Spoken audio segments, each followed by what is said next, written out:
Want to get to that developing story out of Virginia. Yeah, we are working this noon to get even more answers on what caused that rocket explosion last night. We do have some new video from high above Wallops Island. You can see debris still on the ground there in the middle of your screen. That rocket exploded just after takeoff last night. Now NASA and Orbital Sciences Corp investigators are working to repair the launch pad and figure out exactly what caused this catastrophic failure. ABC's Karen Travers has the very latest from Wallops Island. The investigation is underway into what caused this fiery rocket failure. Something went wrong, and we will find out what that is.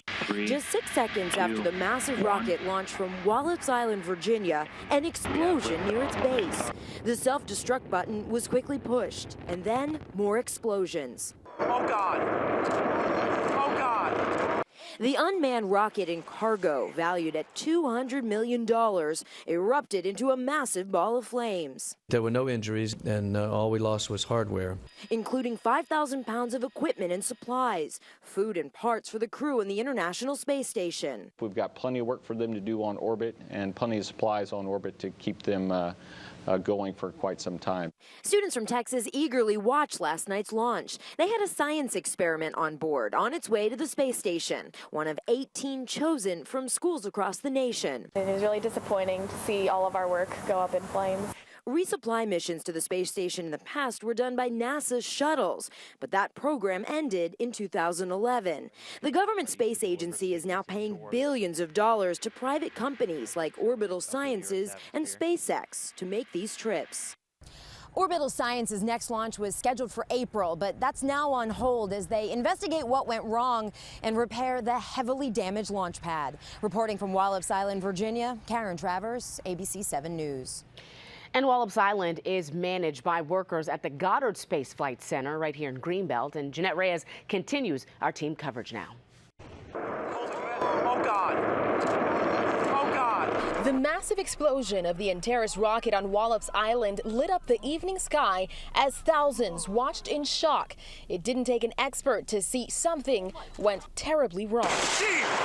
I really am actually surprised that actually happened. Yeah, that was a little bit intense. Right now, crews from NASA and private contractor Orbital Sciences are at the crash site searching for the root cause of the failure.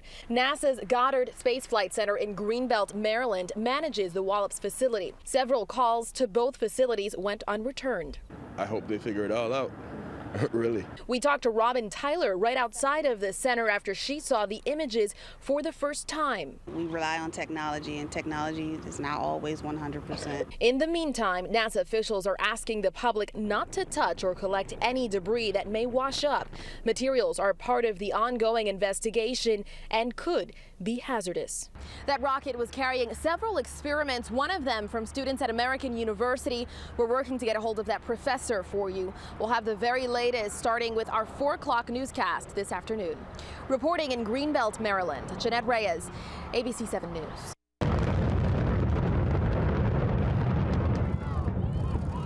Wow, and we just got this video from that American University physics professor. That group is driving back to D.C. from Wallops Island right now. Horace Holmes plans to meet up with them in just a little bit, and he will share their story tonight on ABC 7 News starting at 4 o'clock. A similar rocket in Russia successfully launched this morning to the International Space Station. The unmanned ship blasted off around 3 o'clock this morning and docked just after 9 o'clock this morning. The rocket took nearly 3 tons of supplies to the space station's Expedition 41 crew.